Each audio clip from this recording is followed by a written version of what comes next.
Boleh. Oke. Kalau misalnya aku bilang dengan geografi, kalian jawabnya menjelajah dunia, menambah wawasan. Bisa? Bisa. Oke. Itu cara ya. Dengan geografi, Menjelajah dunia, menambah wawasan. sepertinya sudah pada semangat nih mau dengerin materi kali ini. Udah pada tahu belum materi kali ini mau membahas tentang apa? Ya, Kak. Betul, tepuk tangan untuk kakak. Jadi materi hari ini adalah membahas tentang konsep dasar geografi. Di sini ada beberapa konsep. Tapi sebelumnya saya akan memperkenalkan ke kalian apa itu geografi. Geografi sendiri adalah ilmu yang mempelajari bumi, interaksi manusia dengan lingkungannya dan berbagai fenomena yang terjadi di permukaan bumi. Jadi anggapannya itu kayak hubungan timbal balik dan proses yang terjadi antara bumi dan manusia. Selanjutnya, konsep sendiri adalah ide atau pola pikir abstrak yang digunakan untuk memahami dan menganalisis gejala-gejala yang ada di permukaan bumi. Sampai sini ada pertanyaan? Tidak. Oke, kita akan lanjut masuk ke materinya. Nah, jaket Mr. Polo agak gudikan. Waduh, kenapa ya membahas seperti ini? Jadi ini adalah singkatan dari nama-nama konsep geografi.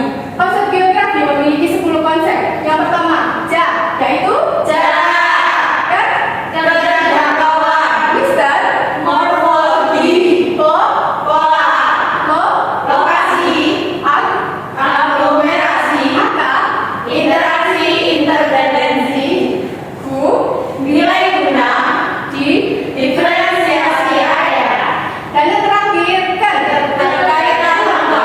keren. Keluar. Oke, kita lanjut. Materi yang pertama membahas tentang jarak.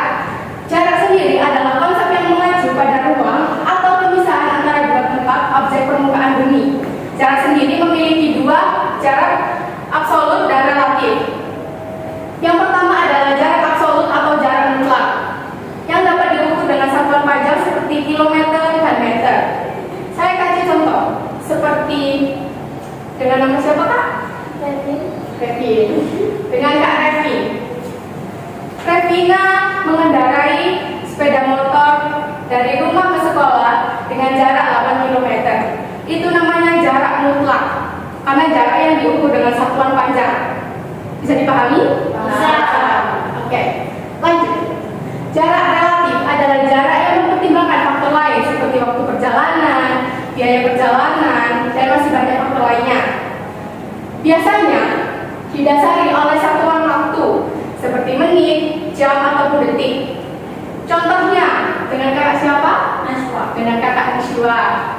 Nasiwa mengendarai sepeda motor dari rumah ke sekolah dengan jarak tempuh 60 km per jam.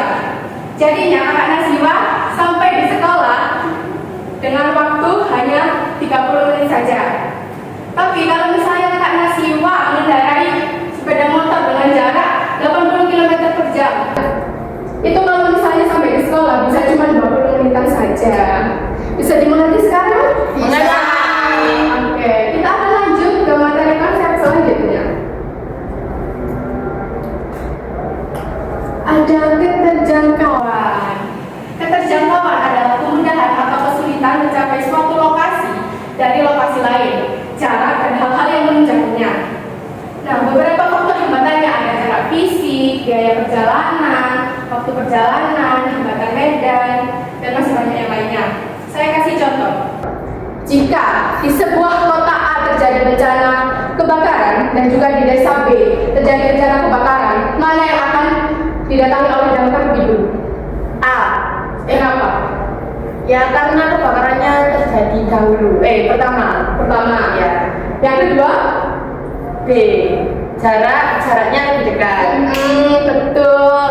Terus waktu berjalannya lebih singkat. Ya. Jadi lebih bisa dijangkau terlebih dahulu ya. Tepuk tangan untuk kakaknya.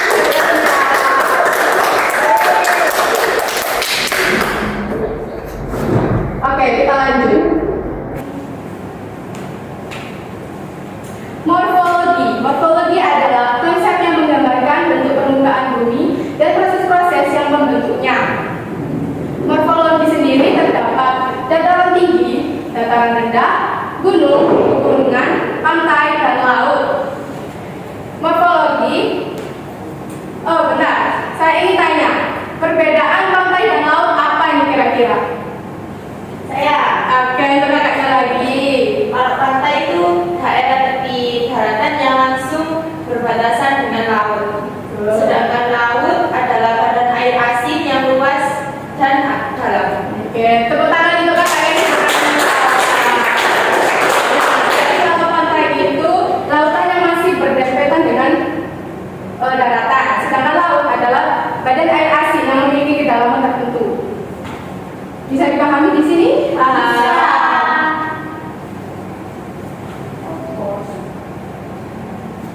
Selanjutnya adalah pola atau persebaran fenomena di permukaan bumi, baik fenomena alam maupun sosial budaya.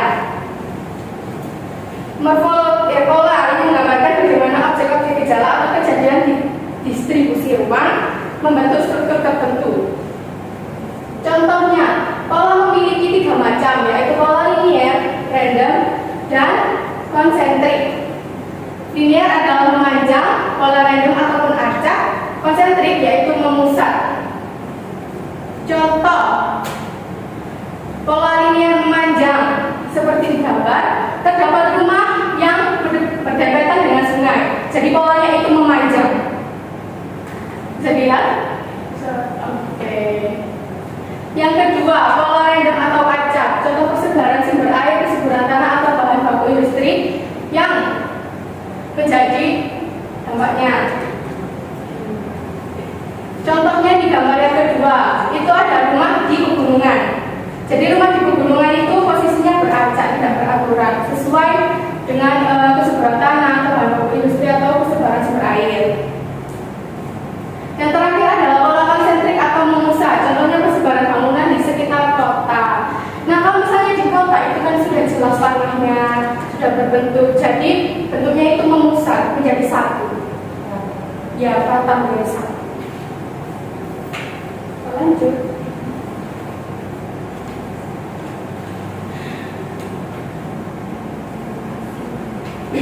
Lokasi merujuk pada kedudukan suatu objek di permukaan bumi. Lokasi ini juga ada 2, sama seperti materi yang tadi, absolut dan relatif. Absolut adalah lokasi yang letak diukur berdasarkan garis lintang dan garis bujur, serta bersifat tetap dan tidak berubah. Kita ambil contoh di negara Indonesia. Di Indonesia dibentangkan garis lintang sebesar 6 derajat lintang utara, 11 derajat lintang selatan, dan 95 derajat bujur timur, sampai 141 derajat bujur timur. Oke, tepuk tangan untuk kita semua. Nah, lokasi B, lokasi relatif. Letak suatu tempat dibandingkan dengan tempat lain di sekitarnya, dan dapat berubah sesuai dengan objek atau tempat yang menjadi rujukan. Nah, lokasi relatif ini sama dengan aspek geografis. Kita ambil contoh dari Indonesia lagi. Letak geografis Indonesia di bibir antara Samudra Hindia dan Samudra Pasifik serta benua Asia dan benua Australia. Jadi Indonesia itu diliputi oleh 2 benua dan 2 samudra.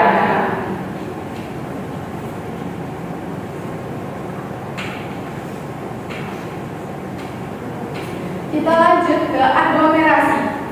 Fenomena di mana terdapat permusatan atau konsentrasi aktivitas manusia, ekonomi atau infrastruktur di suatu wilayah tertentu.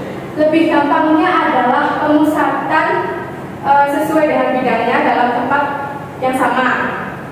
Kita ambil contoh, di suatu pasar memiliki 3 bagian. Bagian depan, bagian tengah, dan bagian belakang. Bagian depan diisi dengan oleh penjual baju, bagian tengah diisi oleh penjual buah, dan yang bagian belakang diisi oleh penjual ikan, daging, dan juga sayur. Jadi pemusatannya itu disusun berdasarkan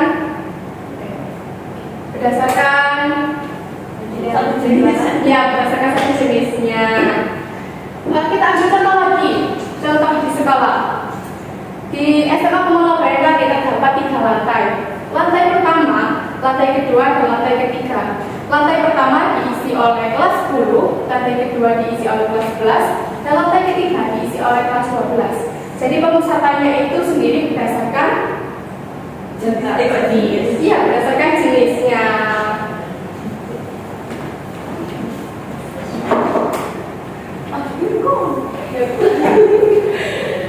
Interaksi dan interdependensi. Interaksi adalah hubungan timbal balik antar wilayah yang saling mempengaruhi, sedangkan interdependensi sendiri adalah saling ketergantungan antara wilayah masing-masing karena tidak bisa memenuhi kebutuhannya sendiri. Kita ambil contoh, di kota membuka lapangan pekerjaan, sedangkan di desa memberikan bahan baku dan tenaga kerja manusia. Jadi mereka itu saling saling timbal balik, saling memenuhi antara satu sama lain. Jadi Memenuhi kebutuhan satu sama lain. memenuhi kebutuhan satu sama lain. Karena mungkin di kota itu sulit untuk mencari bahan baku, sedangkan di desa itu sulit untuk mencari lapangan pekerjaan.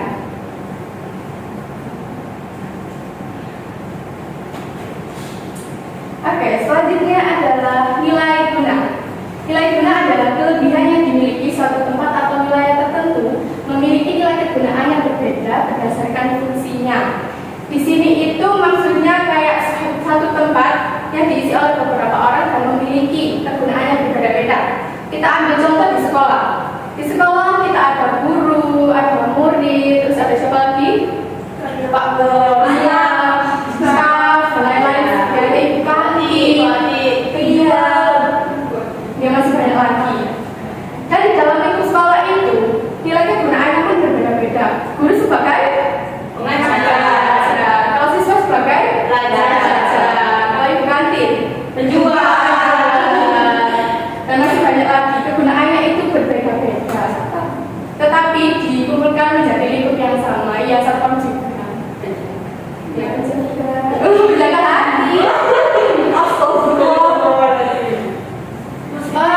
Kita ambil contoh di pasar. Di pasar itu kita terdapat pembeli dan penjual. Jadi memiliki nilai kegunaan yang berbeda, tetapi di lingkup yang sama. Di sini bisa dipahami? Bisa. Nah, yang terakhir. Apa itu ya? Gambar apa itu kira-kira? Tentang lupa.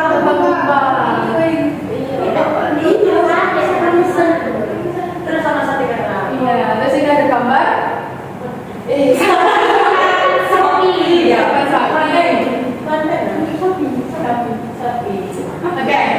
Diferensiasi area adalah konsep yang menekankan adanya perbedaan karakteristik antara satu wilayah dan wilayah lain.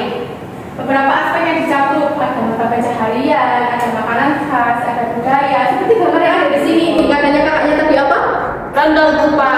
Yang berasal dari mana? Sidoarjo.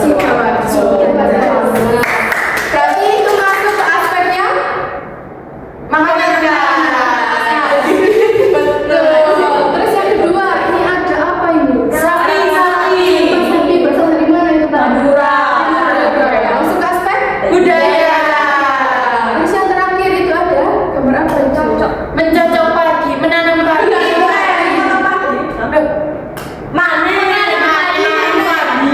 Apa? Memanen pagi. Memanen pagi. Nah, itu masuk ke aspek yang Mata pencaharian. mata pencaharian. Wis, sudah paham semua ini kayaknya keren. Nah, kayaknya aku mau menunjuk satu orang buat maju jawab pertanyaan dari aku. Siapa ya kira-kira? Ayo kakaknya silakan maju. Akan bertanya tentang seputar geografi ya.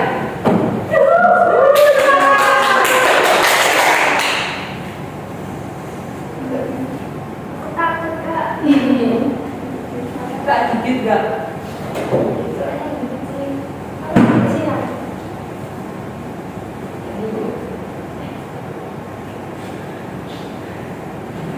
Nah, kita bertanya seputar aglomerasi. Apakah kakak bisa menyebutkan contoh satu aja tentang aglomerasi? Aglomerasi. Ya, Antaranya apa nih? di sekitar sini. Ya pasar Porong. Iya, pasar Porong. Terdapat apa saja? Di bagian bagiannya di bagian depan itu ada penjual buah, di bagian tengah ada penjual sayuran, dan di bagian belakang itu ada kayak jual jajan-jajan. Ya. Jadi itu masuk ke konsep Aglomerasi yang berada di pasar. pasar. Betul. Oke, kita tanya lagi. Silakan yang Abel lagi. Terima kasih. Abel. Siapa lagi ya? Oke, mungkin ya, bisa jawab ke depan. Sini menghadap. Sebentar. Kak Nikos yang susah kak. Iya.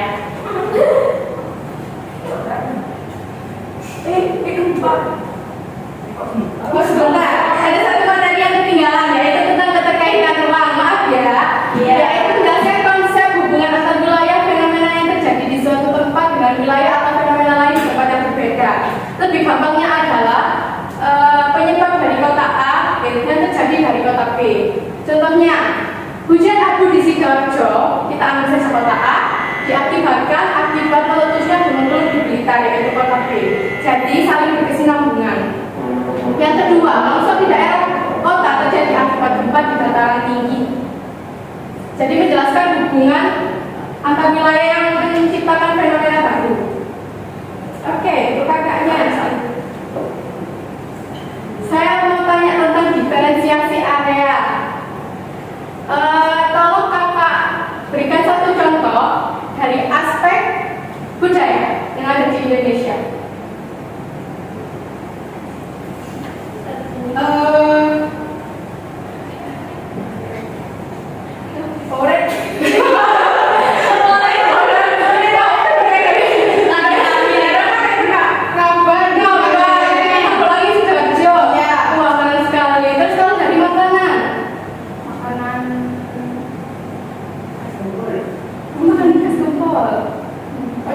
Pecel dari mana juga?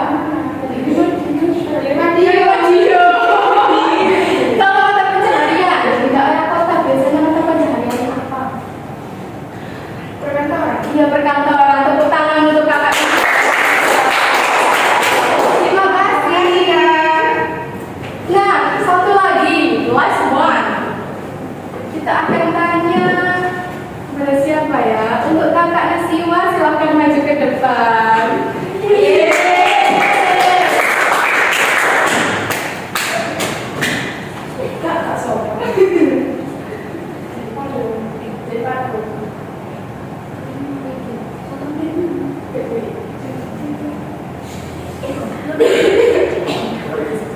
Nah, saya akan tanya mengenai nilai guna. Tolong kakak sebutkan satu contoh nilai guna yang terjadi di perkantoran. Oh ini ada yang HRD ya, menerima karyawan baru ya, rencana. Terus ada CEO yang pegang perusahaan itu lagi ngatur semuanya. Coba